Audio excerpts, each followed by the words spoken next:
Paper 66. The Planetary Prince of Urantia. The advent of a Lananandek sun on an average world signifies that will, the ability to choose the path of eternal survival, has developed in the mind of primitive man. But on Urantia, the planetary prince arrived almost 500,000 years after the appearance of human will. About 500,000 years ago, and concurrent with the appearance of the six-colored or Sangic races, CALIGASTIA, the planetary prince, arrived on Urantia. There were almost 1/2 billion primitive human beings on Earth at the time of the prince's arrival, and they were well scattered over Europe, Asia, and Africa. The prince's headquarters, established in Mesopotamia, was at about the center of world population. 1. Prince CALIGASTIA. CALIGASTIA was a Lananandek son, number 9344 of the secondary order. He was experienced in the administration of the affairs of the local universe in general, and, during later ages, with the management of the local system of Satania in particular. Prior to the reign of Lucifer in Satania, CALIGASTIA had been attached to the Council of the Life Carrier Advisors on Jerusalem. Lucifer elevated CALIGASTIA to a position on his personal staff, and he acceptably filled 5 successive assignments of honor and trust. CALIGASTIA very early sought a commission as planetary prince, but repeatedly when his request came up for approval in the constellation councils, it would fail to receive the assent of the constellation fathers. CALIGASTIA seemed especially desirous of being sent as planetary ruler to a decimal or life modification world. His petition had several times been disapproved before he was finally assigned to Urantia. CALIGASTIA went forth from Jerusalem to his trust of world dominion with an enviable record of loyalty and devotion to the welfare of the universe of his origin and sojourn, notwithstanding a certain characteristic restlessness, coupled with the tendency to disagree with the established order in certain minor matters. I was present on Jerusalem when the brilliant CALIGASTIA departed from the system capital. No prince of the planets ever embarked upon a career of world rulership with a richer preparatory experience or with better prospects than did CALIGASTIA on that eventful day 1/2 million years ago. One thing is certain. As I executed my assignment of putting the narrative of that event on the broadcasts of the local universe, I never for one moment entertained even in the slightest degree any idea that this noble Lananandek would so shortly betray his sacred trust of planetary custody and so horribly stain the fair name of his exalted order of universe sonship. I really regarded Urantia as being among the 5 or 6 most fortunate planets in all Satania in that it was to have such an experienced, brilliant, and original mind at the helm of world affairs. I did not then comprehend that CALIGASTIA was insidiously falling in love with himself. I did not then so fully understand the subtleties of personality pride. 2. The Prince's Staff. The planetary prince of Urantia was not sent out on his mission alone, but was accompanied by the usual corps of assistants and administrative helpers. At the head of this group was DALAGASTIA, the associate assistant of the planetary prince. DALAGASTIA was also a secondary Lananandek son, being number 319,407 of that order. He ranked as an assistant at the time of his assignment as CALIGASTIA's associate. The planetary staff included a large number of angelic cooperators and a host of other celestial beings assigned to advance the interests and promote the welfare of the human races. But from your standpoint, the most interesting group of all were the corporeal members of the prince's staff, sometimes referred to as the CALIGASTIA 100. These 100 rematerialized members of the prince's staff were chosen by CALIGASTIA from over 785,000 ascendant citizens of Jerusalem who volunteered for embarkation on the Urantia adventure. Each one of the chosen 100 was from a different planet, and none of them were from Urantia. These Jerusalemite volunteers were brought by seraphic transport direct from the system capital to Urantia, and upon arrival, they were held and seraphimed until they could be provided with personality forms of the dual nature of special planetary service, literal bodies consisting of flesh and blood, but also attuned to the life circuits of the system. Some time before the arrival of these 100 Jerusalem citizens, the two supervising life carriers resident on Urantia, having previously perfected their plans, petitioned Jerusalem and Urantia for permission to transplant the life plasm of 100 selected survivors of the Andon and Fonta stock into the material bodies to be projected for the corporeal members of the prince's staff. The request was granted on Jerusalem and approved on Urantia. Accordingly, 50 males and 50 females of the Andon and Fonta posterity, representing the survival of the best strains of that unique race, were chosen by the life carriers. With one or two exceptions, these Andonite contributors to the advancement of the race were strangers to one another. They were assembled from widely separated places by coordinated thought adjuster direction and seraphic guidance at the threshold of the planetary headquarters of the prince. Here the 100 human subjects were given into the hands of the highly skilled volunteer commission from Avalon, who directed the material extraction of a portion of the life plasm of these Andon descendants. This living material was then transferred to the material bodies constructed for the use of the 100 Jerusalemite members of the prince's staff. Meantime, these newly arrived citizens of the system capital were held in the sleep of seraphic transport. These transactions, together with the literal creation of special bodies for the CALIGASTIA 100, gave origin to numerous legends, many of which subsequently became confused with the later traditions concerning the planetary installation of Adam and Eve. The entire transaction of repersonalization, from the time of the arrival of the seraphic transports bearing the 100 Jerusalem volunteers until they became conscious threefold beings of the realm, consumed exactly 10 days. 3. Dalamatia, the city of the prince. The headquarters of the planetary prince was situated in the Persian Gulf region of those days, in the district corresponding to later Mesopotamia. The climate and landscape in the Mesopotamia of those times were in every way favorable to the undertakings of the prince's staff and their assistants, very different from conditions which have sometimes since prevailed. It was necessary to have such a favoring climate as a part of the natural environment designed to induce primitive Urantians to make certain initial advances in culture and civilization. The one great task of those ages was to transform man from a hunter to a herder, with the hope that later on he would evolve into a peace-loving, home-abiding farmer. The headquarters of the planetary prince on Urantia was typical of such stations on a young and developing sphere.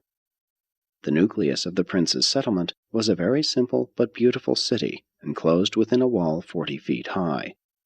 This world center of culture was named Dalamatia, in honor of Dalagastia. The city was laid out in 10 subdivisions, with the headquarters mansions of the 10 councils of the corporeal staff situated at the centers of these subdivisions. Centermost in the city was the Temple of the Unseen Father. The administrative headquarters of the prince and his associates was arranged in 12 chambers immediately grouped about the temple itself. The buildings of Dalamatia were all 1 story, except the council headquarters, which were 2 stories, and the central temple of the Father of All, which was small but 3 stories in height. The city represented the best practices of those early days in building material, brick. Very little stone or wood was used. Home building and village architecture among the surrounding peoples were greatly improved by the Dalamatian example. Near the prince's headquarters there dwelt all colors and strata of human beings, and it was from these nearby tribes that the first students of the prince's schools were recruited. Although these early schools of Dalmatia were crude, they provided all that could be done for the men and women of that primitive age. The prince's corporeal staff continuously gathered about them the superior individuals of the surrounding tribes and, after training and inspiring these students, sent them back as teachers and leaders of their respective peoples. 4. Early days of the 100. The arrival of the prince's staff created a profound impression. While it required almost 1,000 years for the news to spread abroad, those tribes near the Mesopotamian headquarters were tremendously influenced by the teachings and conduct of the 100 new sojourners on Urantia. And much of your subsequent mythology grew out of the garbled legends of these early days when the members of the prince's staff were repersonalized on Urantia as supermen. The serious obstacle to the good influence of such extraplanetary teachers is the tendency of mortals to regard them as gods, but aside from the technique of their appearance on Earth, the CALIGASTIA 100, 50 men and 50 women, did not resort to supernatural methods nor superhuman manipulations. But the corporeal staff were nonetheless superhuman. They began their mission on Urantia as extraordinary threefold beings. 1. They were corporeal and relatively human, for they embodied the actual life plasm of one of the human races, the andonic life plasm of Urantia. These 100 members of the prince's staff were divided equally as to sex and in accordance with their previous mortal status. Each person of this group was capable of becoming co-parental to some new order of physical being, but they had been carefully instructed to resort to parenthood only under certain conditions. It is customary for the corporeal staff of a planetary prince to procreate their successors sometime prior to retiring from special planetary service. Usually this is at, or shortly after, the time of the arrival of the planetary Adam and Eve. These special beings, therefore, had little or no idea as to what type of material creature would be produced by their sexual union. And they never did know. Before the time for such a step in the prosecution of their world work, the entire regime was upset by rebellion, and those who later functioned in the parental role had been isolated from the life currents of the system. In skin color and language, these materialized members of CALIGASTIA's staff followed the andonic race. They partook of food as did the mortals of the realm, with this difference. The recreated bodies of this group were fully satisfied by a non-flesh diet. This was one of the considerations which determined their residence in a warm region abounding in fruits and nuts. The practice of subsisting on a non-flesh diet dates from the times of the CALIGASTIA 100, for this custom spread near and far to affect the eating habits of many surrounding tribes, groups of origin in the once exclusively meat-eating evolutionary races. 2. The 100 were material but superhuman beings, having been reconstituted on Urantia as unique men and women of a high and special order. This group, while enjoying provisional citizenship on Jerusalem, were as yet unfused with their thought adjusters, and when they volunteered and were accepted for planetary service in liaison with the descending orders of sonship, their adjusters were detached. But these Jerusalemites were superhuman beings. They possessed souls of ascendant growth. During the mortal life in the flesh, the soul is of embryonic estate. It is born, resurrected, in the Morontia life and experiences growth through the successive Morontia worlds. And the souls of the CALIGASTIA 100 had thus expanded through the progressive experiences of the 7 mansion worlds to citizenship status on Jerusalem. In conformity to their instructions, the staff did not engage in sexual reproduction, but they did painstakingly study their personal constitutions, and they carefully explored every imaginable phase of intellectual, mind, and Morontia, soul, liaison. And it was during the 33rd year of their sojourn in Dalamatia, long before the wall was completed, that number 2 and number 7 of the Danite group accidentally discovered a phenomenon attendant upon the liaison of their Morontia selves, supposedly non-sexual and non-material. And the result of this adventure proved to be the first of the primary midway creatures. This new being was wholly visible to the planetary staff and to their celestial associates, but was not visible to the men and women of the various human tribes. Upon authority of the planetary prince, the entire corporeal staff undertook the production of similar beings, and all were successful, following the instructions of the pioneer Danite pair. Thus did the prince's staff eventually bring into being the original core of 50,000 primary midwayers. These mid-type creatures were of great service in carrying on the affairs of the world's headquarters. They were invisible to human beings, but the primitive sojourners at Dalmatia were taught about these unseen semi-spirits, and for ages they constituted the sum total of the spirit world to these evolving mortals. 3. The CALIGASTIA 100 were personally immortal, or undying. There circulated through their material forms the antidotal complements of the life circuits of the system, and had they not lost contact with the life circuits through rebellion, they would have lived on indefinitely until the arrival of a subsequent Son of God, or until their some time later release to resume the interrupted journey to Havana and Paradise. These antidotal complements of the Satania life currents were derived from the fruit of the tree of life, a shrub of Adentia which was sent to Urantia by the Most Highs of Norlatiadec at the time of Caligastia's arrival. In the days of Dalmatia, this tree grew in the central courtyard of the Temple of the Unseen Father, and it was the fruit of the tree of life that enabled the material and otherwise mortal beings of the prince's staff to live on indefinitely as long as they had access to it. While of no value to the evolutionary races, this supersustenance was quite sufficient to confer continuous life upon the CALIGASTIA 100 and also upon the 100 modified Andonites who were associated with them. It should be explained in this connection that, at the time the 100 Andonites contributed their human germ plasm to the members of the prince's staff, the life carriers introduced into their mortal bodies the complement of the system circuits, and thus were they enabled to live on concurrently with the staff, century after century, in defiance of physical death. Eventually, the 100 Andonites were made aware of their contribution to the new forms of their superiors, and these same 100 children of the Andon tribes were kept at headquarters as the personal attendants of the prince's corporeal staff.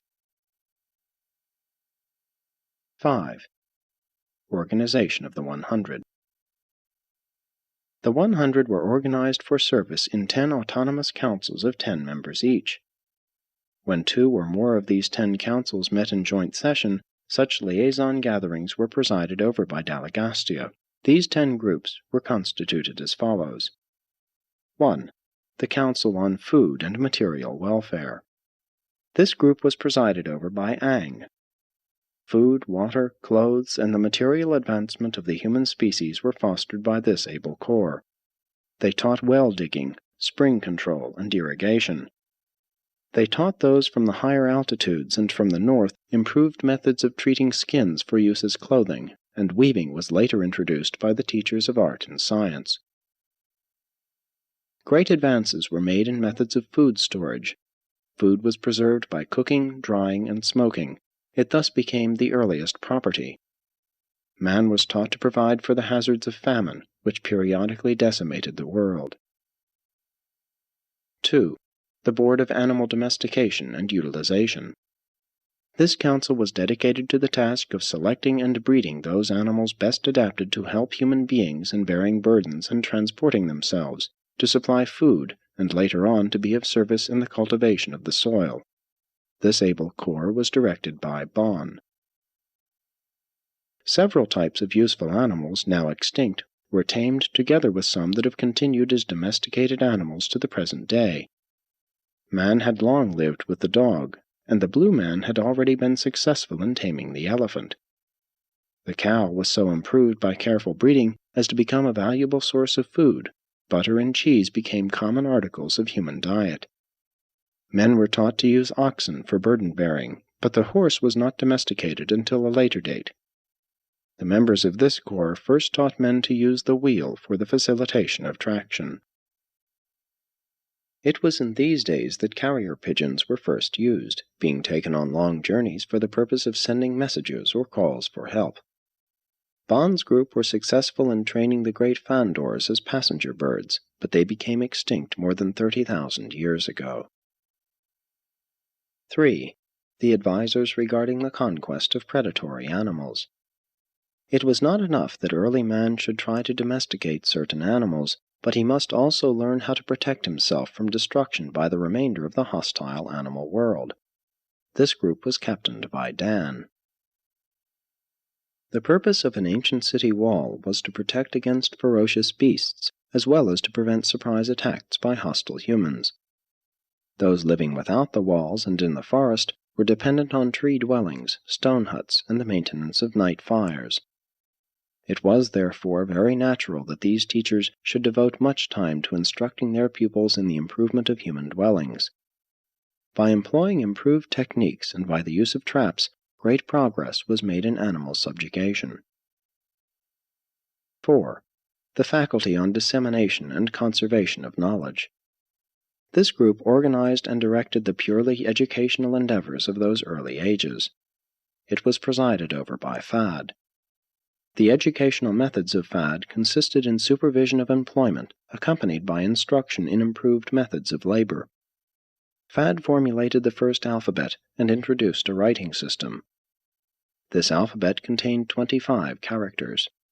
For writing material, these early peoples utilized tree barks, clay tablets, stone slabs, a form of parchment made of hammered hides, and a crude form of paper-like material made from wasps' nests. The Dalamatia library, destroyed soon after the CALIGASTIA disaffection, comprised more than 2 million separate records and was known as the House of Fad. The blue man was partial to alphabet writing and made the greatest progress along such lines. The red man preferred pictorial writing, while the yellow races drifted into the use of symbols for words and ideas, much like those they now employ. But the alphabet and much more was subsequently lost to the world during the confusion attendant upon rebellion. The CALIGASTIA defection destroyed the hope of the world for a universal language, at least for untold ages. 5. The Commission on Industry and Trade. This council was employed in fostering industry within the tribes and in promoting trade between the various peace groups. Its leader was Nod. Every form of primitive manufacture was encouraged by this corps. They contributed directly to the elevation of standards of living by providing many new commodities to attract the fancy of primitive men. They greatly expanded the trade in the improved salt produced by the Council on Science and Art. It was among these enlightened groups, educated in the Dalamatia schools, that the first commercial credit was practiced. From a central exchange of credits, they secured tokens which were accepted in lieu of the actual objects of barter. The world did not improve upon these business methods for hundreds of thousands of years. 6. The College of Revealed Religion. This body was slow in functioning. Urantia civilization was literally forged out between the anvil of necessity and the hammers of fear. But this group had made considerable progress in their attempt to substitute creator fear for creature fear, ghost worship, before their labors were interrupted by the later confusion attendant upon the secession upheaval. The head of this council was Hap. None of the prince's staff would present revelation to complicate evolution. They presented revelation only as the climax of their exhaustion of the forces of evolution. But Hap did yield to the desire of the inhabitants of the city for the establishment of a form of religious service.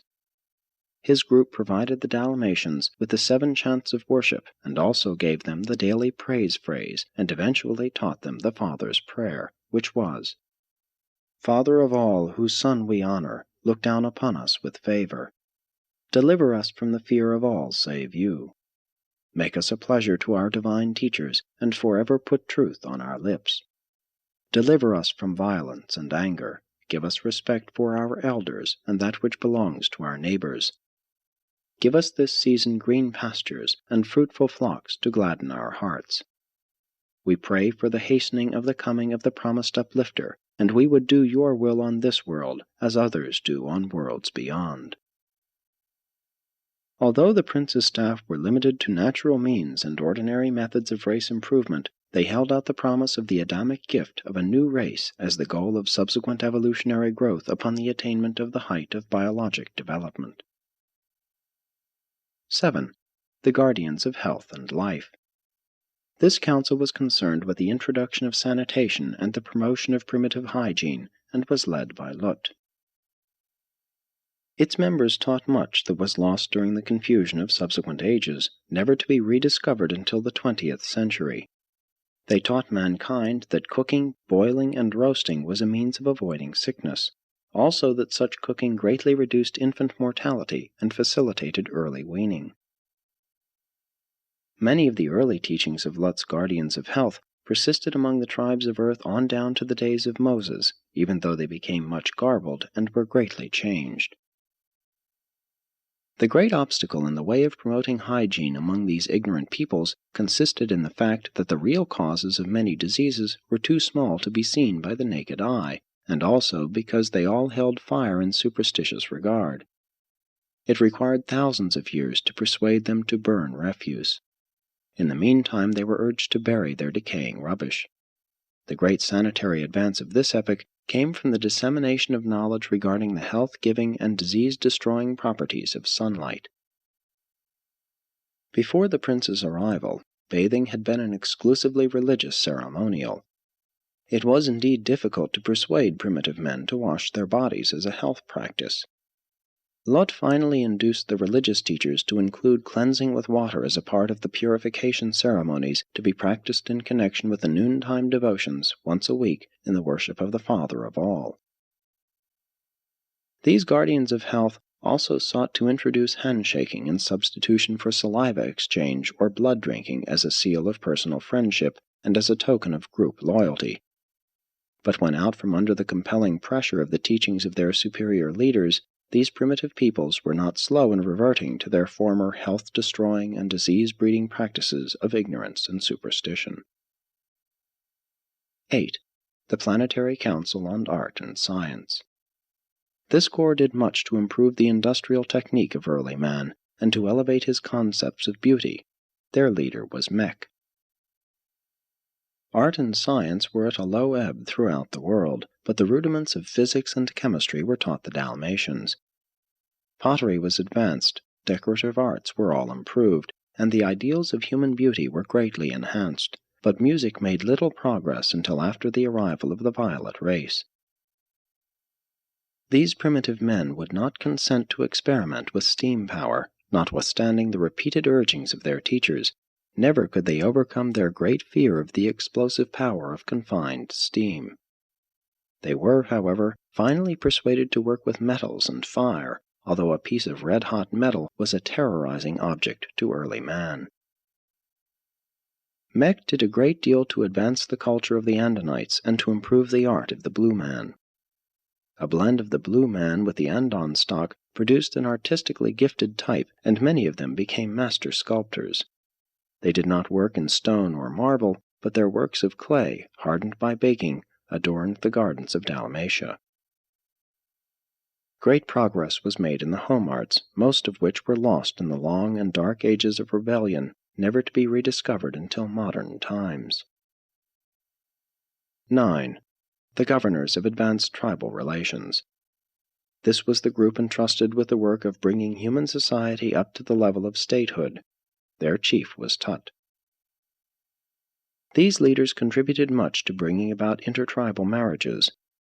They fostered courtship and marriage after due deliberation and full opportunity to become acquainted. The purely military war dances were refined and made to serve valuable social ends. Many competitive games were introduced, but these ancient folk were a serious people. Little humor graced these early tribes. Few of these practices survived the subsequent disintegration of planetary insurrection. Tut and his associates labored to promote group associations of a peaceful nature, to regulate and humanize warfare, to coordinate intertribal relations, and to improve tribal governments. In the vicinity of Dalmatia, there developed a more advanced culture, and these improved social relations were very helpful in influencing more remote tribes. But the pattern of civilization prevailing at the prince's headquarters was quite different from the barbaric society evolving elsewhere, just as the 20th century society of Cape Town, South Africa, is totally unlike the crude culture of the diminutive Bushmen to the north. 10. The Supreme Court of Tribal Coordination and Racial Cooperation. This Supreme Council was directed by Van, and was the court of appeals for all the other 9 special commissions charged with the supervision of human affairs. This council was one of wide function, being entrusted with all matters of earthly concern which were not specifically assigned to the other groups. This selected corps had been approved by the Constellation Fathers of Urantia before they were authorized to assume the functions of the Supreme Court of Urantia. 6. The Prince's Reign.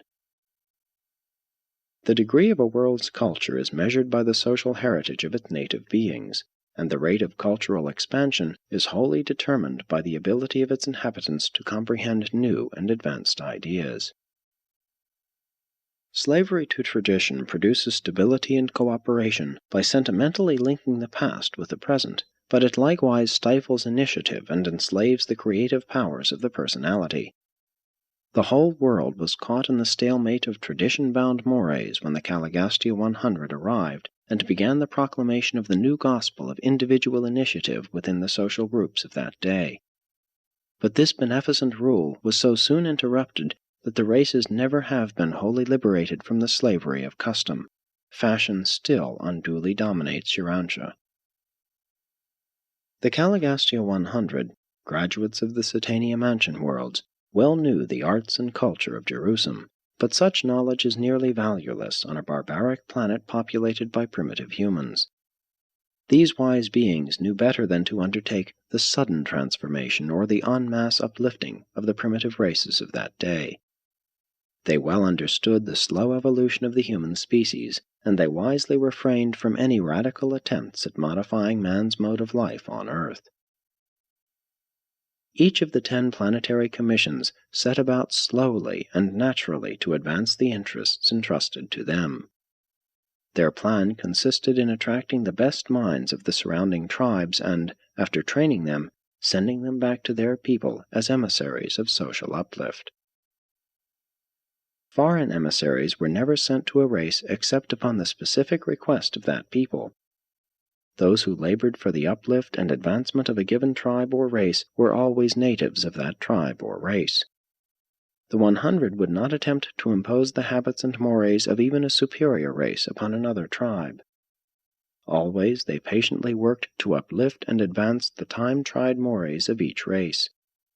The simple folk of Urantia brought their social customs to Dalmatia, not to exchange them for new and better practices, but to have them uplifted by contact with a higher culture and by association with superior minds.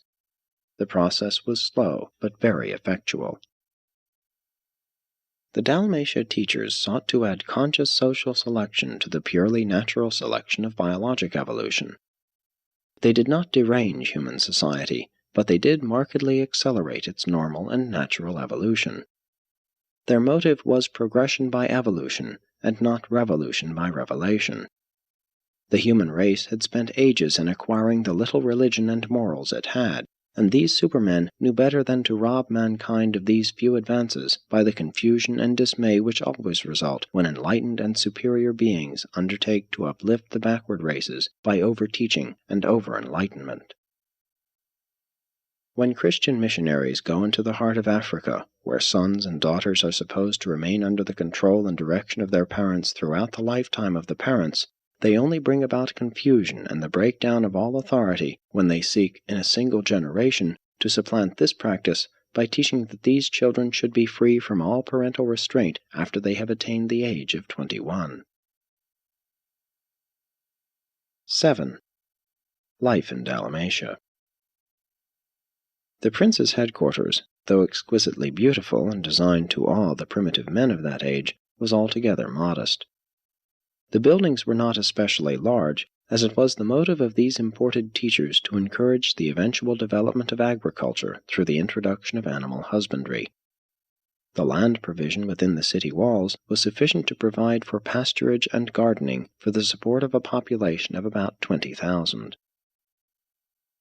The interiors of the central temple of worship and the 10 council mansions of the supervising groups of supermen were indeed beautiful works of art. And while the residential buildings were models of neatness and cleanliness, everything was very simple and altogether primitive in comparison with later-day developments. At this headquarters of culture, no methods were employed which did not naturally belong on Urantia.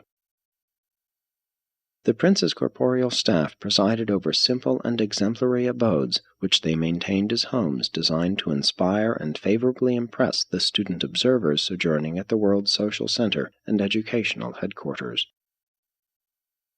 The definite order of family life and the living of one family together in one residence of comparatively settled location date from these times of Dalamatia, and were chiefly due to the example and teachings of the 100 and their pupils.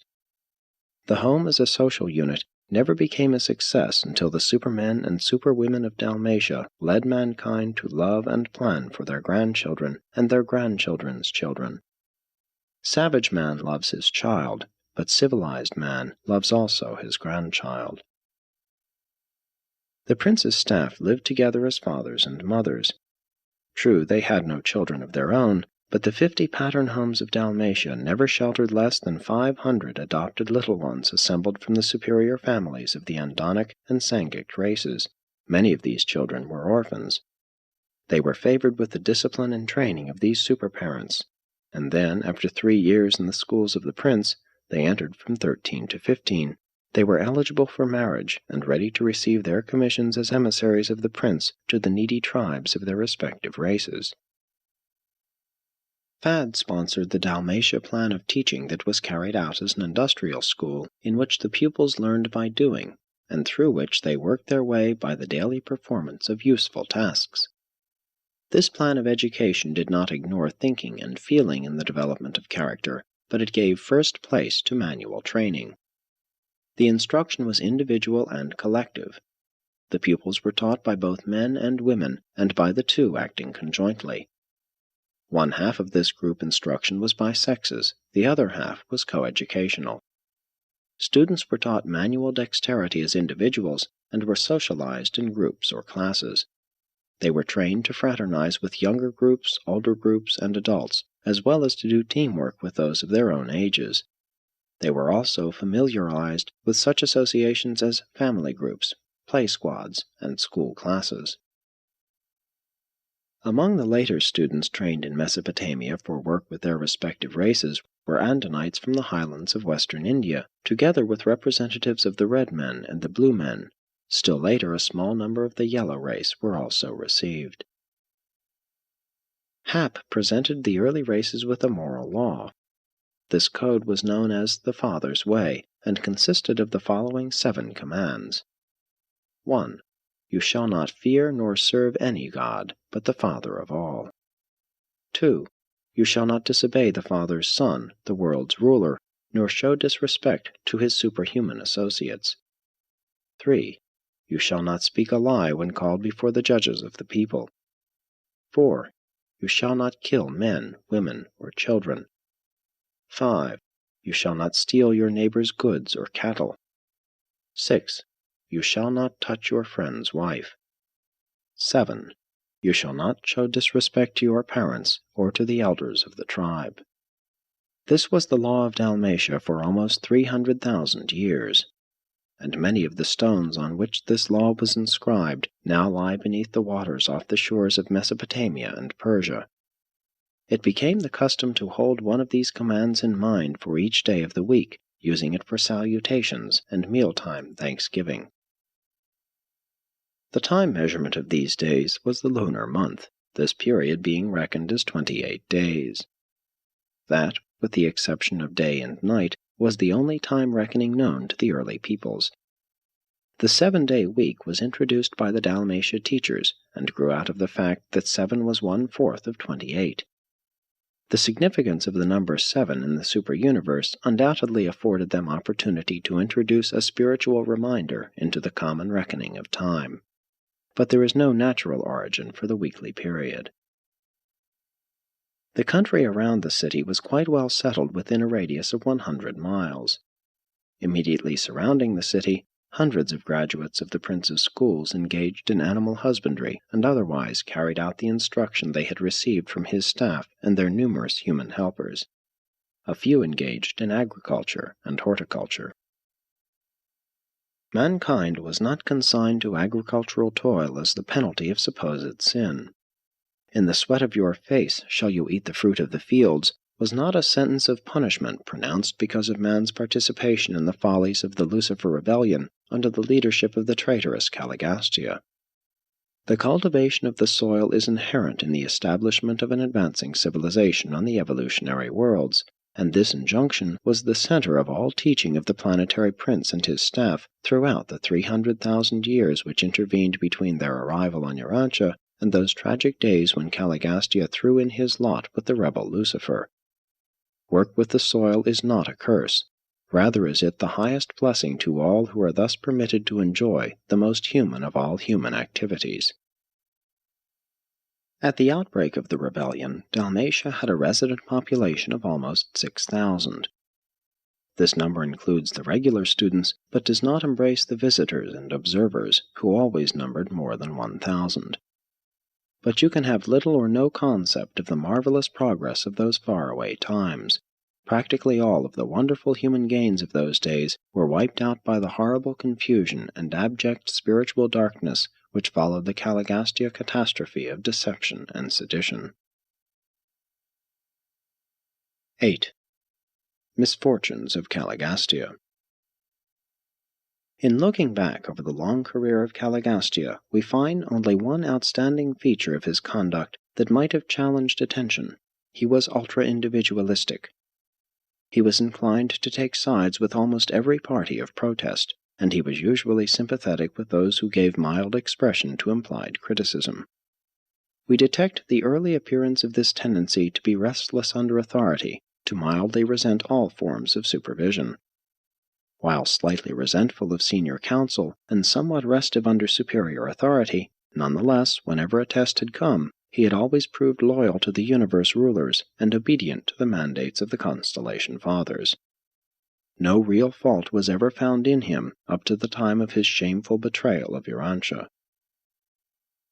It should be noted that both Lucifer and CALIGASTIA had been patiently instructed and lovingly warned respecting their critical tendencies and the subtle development of their pride of self and its associated exaggeration of the feeling of self-importance. But all of these attempts to help had been misconstrued as unwarranted criticism and as unjustified interference with personal liberties. Both CALIGASTIA and Lucifer judged their friendly advisers as being actuated by the very reprehensible motives which were beginning to dominate their own distorted thinking and misguided planning.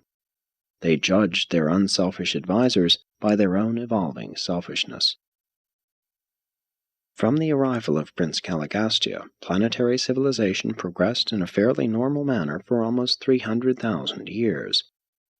Aside from being a life modification sphere, and therefore subject to numerous irregularities and unusual episodes of evolutionary fluctuation, Urantia progressed very satisfactorily in its planetary career up to the times of the Lucifer Rebellion and the concurrent CALIGASTIA betrayal. All subsequent history has been definitely modified by this catastrophic blunder, as well as by the later failure of Adam and Eve to fulfill their planetary mission. The Prince of Urantia went into darkness at the time of the Lucifer Rebellion, thus precipitating the long confusion of the planet. He was subsequently deprived of sovereign authority by the coordinate action of the constellation rulers and other universe authorities. He shared the inevitable vicissitudes of isolated Urantia down to the time of Adam's sojourn on the planet, and contributed something to the miscarriage of the plan to uplift the mortal races through the infusion of the life-blood of the new violet race, the descendants of Adam and Eve. The power of the fallen prince to disturb human affairs was enormously curtailed by the mortal incarnation of Machaventa Melchizedek in the days of Abraham, and subsequently, during the life of Michael in the flesh, this traitorous prince was finally shorn of all authority on Urantia.